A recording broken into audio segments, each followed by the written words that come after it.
11वीं सदी का उदय होने को था। भारत के अलग अलग हिस्सों पर अलग अलग शासक अपनी हुकूमत जमाए बैठे थे, लेकिन दिल्ली का सिंहासन अपने महावीर योद्धा की खोज में सूना पड़ा था। दूसरी तरफ अफगान और तुर्क के कई लुटेरे सोने की चिड़िया हिंद पर आक्रमण कर उसे लूटने की फिराक में थे।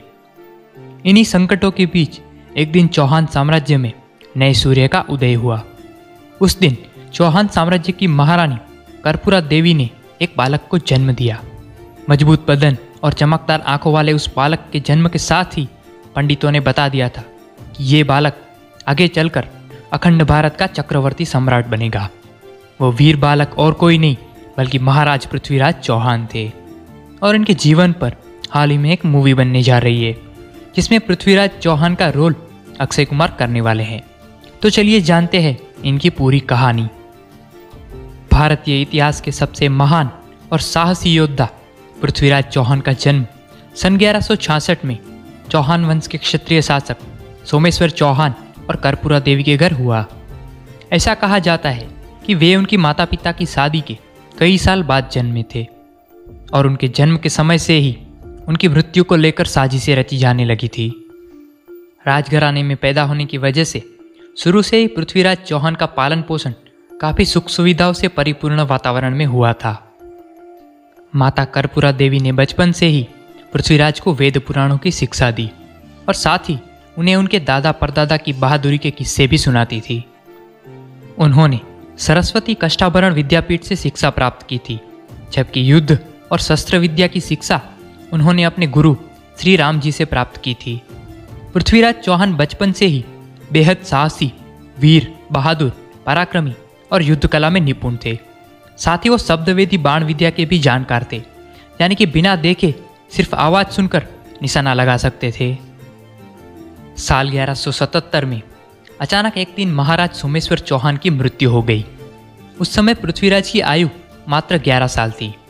ऐसे अचानक राजा की मृत्यु से दुश्मन, रिश्तेदार, सामंत और आसपास के राज्यों की नज़र चौहान साम्राज्य की खाली पड़ी गद्दी पर पड़ने लगी। तब सिर्फ 11 साल की छोटी सी उम्र में पृथ्वीराज चौहान को अजमेर का उत्तराधिकारी घोषित किया गया।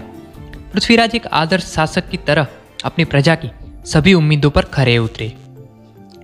सबसे पहले तो पृथ्वीराज ने उन इलाकों पर हमला किया जो प्रदेश चौहान वंश के थे, परंतु सामंतों ने अपने राजा की मृत्यु के बाद गद्दारी कर उन पर कब्जा कर लिया था। पृथ्वीराज की सेना उन पर आंधी की तरह टूट पड़ी और विजयश्री का ध्वज फहरा दिया। पृथ्वीराज चौहान के एक चचेरे भाई ने गद्दारी कर गुरुग्राम के किले पर कब्जा कर लिया था। पृथ्वीराज ने एक विशाल सेना के साथ गुरुग्राम के उस किले पर धावा बोल दिया। उनकी सेना ने लगभग 3 घंटों के अंदर युद्ध को समाप्त कर दिया। मजबूत विराट शरीर के पृथ्वीराज चौहान की बहादुरी का अंदाजा आप इस बात से लगा सकते हैं कि कई बार सिर्फ पृथ्वीराज चौहान का नाम सुनकर दुश्मन रणभूमि छोड़कर भाग जाते। और बचपन में एक बार पृथ्वीराज चौहान ने बिना किसी हथियार के एक शेर को मार डाला था। पृथ्वीराज चौहान की मां कर्पूरा देवी अपने पिता अनंगपाल की इकलौती बेटी थी, इसीलिए उनके पिता ने अपने दामाद और अजमेर के शासक सोमेश्वर चौहान से पृथ्वीराज चौहान की प्रतिभा को भांपते हुए अपने साम्राज्य का उत्तराधिकारी बनाने की इच्छा प्रकट की थी, जिसके चलते पृथ्वीराज चौहान दिल्ली के राज सिंहासन पर बैठे। साल 1183 में पृथ्वीराज की सेना एक युद्ध से अजमेर लौट रही थी। तब उन्होंने रात के अंधेरे के कारण रास्ते में आ रहे महोबा राज्य की सीमा में विश्राम के लिए डेरा जमाया, परंतु महोबा के सरदारों ने पृथ्वीराज की सेना को वहां से निकल जाने के लिए कहा। तब उनके बीच लड़ाई छिड़ गई और पृथ्वीराज के योद्धाओं ने महोबा के उन सरदारों को मार दिया। ये खबर जब महोबा के सम्राट परमर्दिदेव चंदेल तक पहुंची, तब उन्होंने पृथ्वीराज की सेना के हथियार और खजाने पर कब्जा कर लिया। ये बात जब पृथ्वीराज को पता चली तो वो गुस्से से आग बबूला हो गए और अपनी सेना के साथ महोबा पर आक्रमण कर दिया। पृथ्वीराज महोबा की सेना पर आंधी की तरह टूट पड़े और कुछ ही क्षणों में अपनी सेना के अपमान का बदला लेकर वापस दिल्ली लौट गए। लेकिन इसके कुछ ही समय बाद परमर्दी देव के साले माहिल देव ने पृथ्वीराज को एक संदेश भेजा।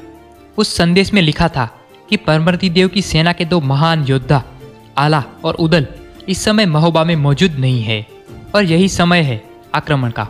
अगर सम्राट पृथ्वीराज परमर्दी देव को अपने कदमों में झुकाकर महोबा पर अपना विजयी परचम लहराना चाहे तो।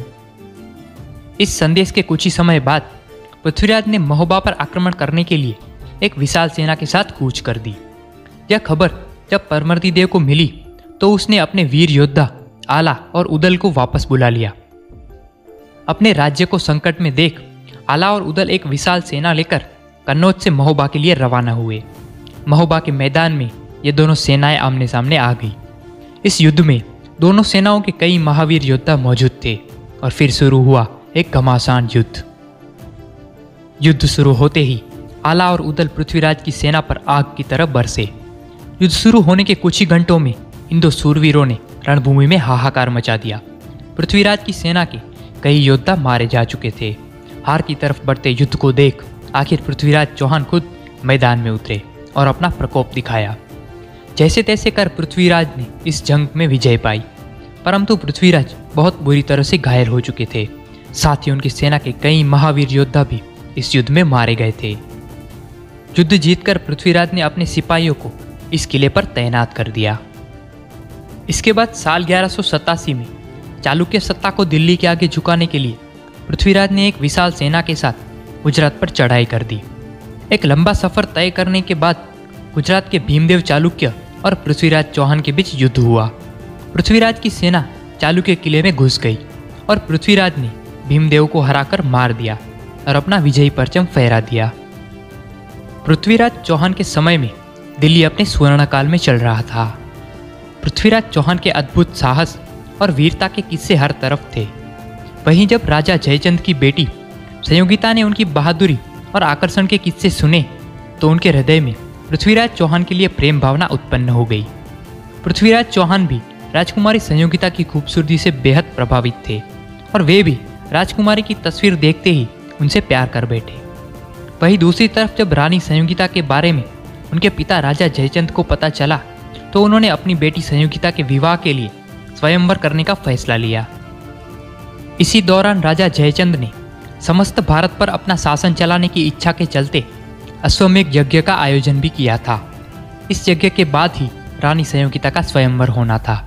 वहीं पृथ्वीराज चौहान नहीं चाहते थे कि क्रूर और घमंडी राजा जयचंद का भारत में प्रभुत्व हो, इसीलिए उन्होंने राजा जयचंद का विरोध भी किया था, जिससे राजा जयचंद के मन में पृथ्वीराज के प्रति घृणा और भी ज्यादा बढ़ गई।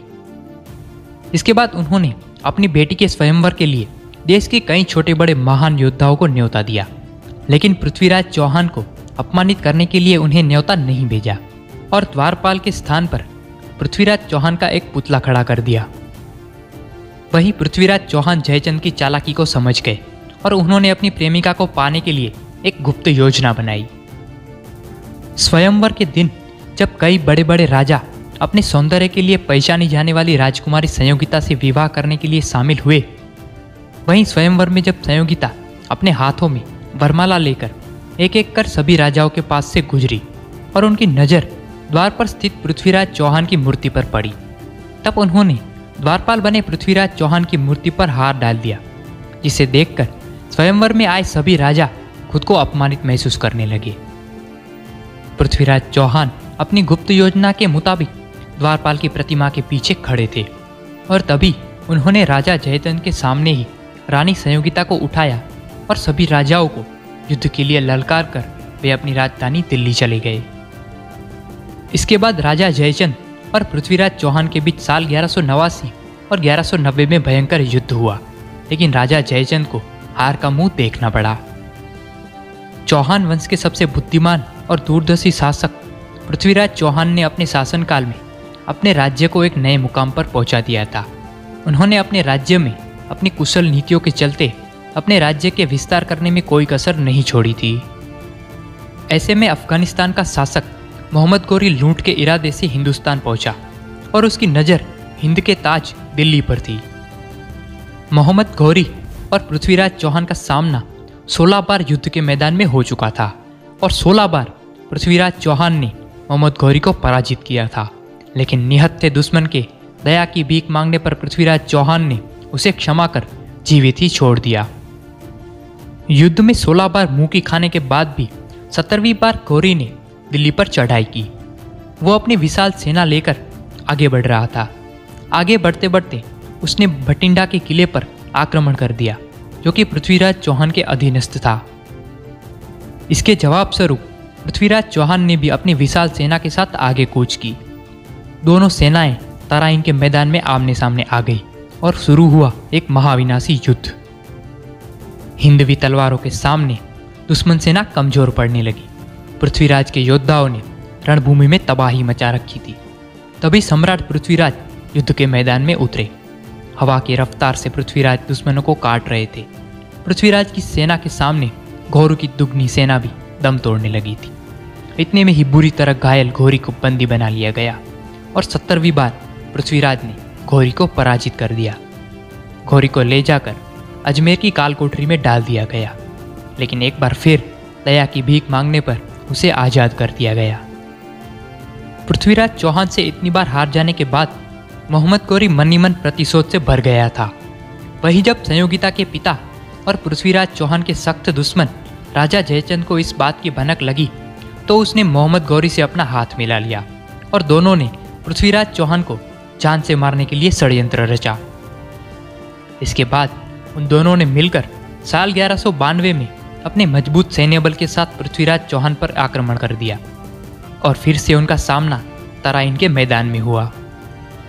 घोरी जानता था कि हिंदू राजा सूर्योदय के पहले और सूर्यास्त के बाद युद्ध नहीं करते। वो जानता था कि सीधी लड़ाई में तो वो पृथ्वीराज को नहीं हरा सकता। इसीलिए इस बार उसने युद्ध नियमों का उल्लंघन करते हुए सूर्यास्त के बाद सम्राट पृथ्वीराज की आराम कर रही सेना पर आक्रमण कर दिया। सम्राट पृथ्वीराज को बंदी बना लिया गया और तराइन से गजनी ले जाया गया। वहां पृथ्वीराज को कई यातनाएं दी गई और उनकी आंखों को भी जलाकर फोड़ दिया गया। कुछ महीनों बाद पृथ्वीराज के मित्र चंदबरदाई उनसे मिलने गजनी पहुंचे। अपने मित्र को इस हालत में देख वो बेहद दुखी हो गए। इससे पहले कि मोहम्मद गौरी के पृथ्वीराज चौहान को मार देने की साजिश कामयाब होती, पृथ्वीराज चौहान के बेहद करीबी मित्र और राजकवि चंदबरदाई के साथ मिलकर पृथ्वीराज ने एक रणनीति बनाई, जिसके तहत चंदबरदाई ने पृथ्वीराज चौहान की शब्दवेदी बाण चलाने की खूबी मोहम्मद गौरी को बताई। ये सुनकर गौरी हंसने लगा कि एक अंधा बाण कैसे चला सकता है, लेकिन बाद में वो अपने दरबार में तीरंदाजी प्रतियोगिता का आयोजन करने के लिए राजी हो गया। पृथ्वीराज को जंजीरों में जकड़कर गौरी के दरबार में लाया गया और तीर कमान देकर निशाना लगाने को कहा। तभी रणनीति के तहत उनके पास खड़े चंदबरदाई ने एक दोहा पढ़ा, 4 बांस 24 गज अंगुल अष्ट प्रमाण, ता ऊपर सुल्तान है मत चूको चौहान। ये सुनकर पृथ्वीराज को पता लग गया कि घोरी किस दिशा में बैठा है और उन्होंने उसी दिशा में तीर चलाया। तीर सीधा घोरी के सीने के आर पार हो गया और उसकी वहीं मौत हो गई। इसके बाद दुश्मन के हाथों ना मरकर पृथ्वीराज चौहान और चंदबरदाई ने एक दूसरे को खंजर भोंक दिया और अपने प्राणों का बलिदान दे दिया। ये सुनकर संयोगिता सहित उनकी रानियों ने भी अपने प्राण त्याग दिए। इस तरह भारत के महावीर हिंदू क्षत्रिय राजा पृथ्वीराज चौहान ने अपने 14 साल के शासन में अनेक महान कार्य किए और इतिहास में अमर हो गए, लेकिन अपने दुश्मन को दी गई दया की भीख उनकी मृत्यु का कारण बन गई और हिंदुस्तान के इतिहास पर हमेशा हमेशा के लिए भारी पड़ गई। अगर पृथ्वीराज चौहान ने मोहम्मद गौरी को एक बार में ही मार दिया होता तो आज के हिंदुस्तान का वर्तमान कुछ और ही होता। इस पर अपने विचार कमेंट बॉक्स में ज़रूर बताएं और अगर आपको ये वीडियो अच्छा लगा हो तो इस वीडियो को लाइक करके इस चैनल मिशन मोटिवेशन को सब्सक्राइब जरूर कर देना। तब तक के लिए जय हिंद, मिलते हैं नेक्स्ट वीडियो में।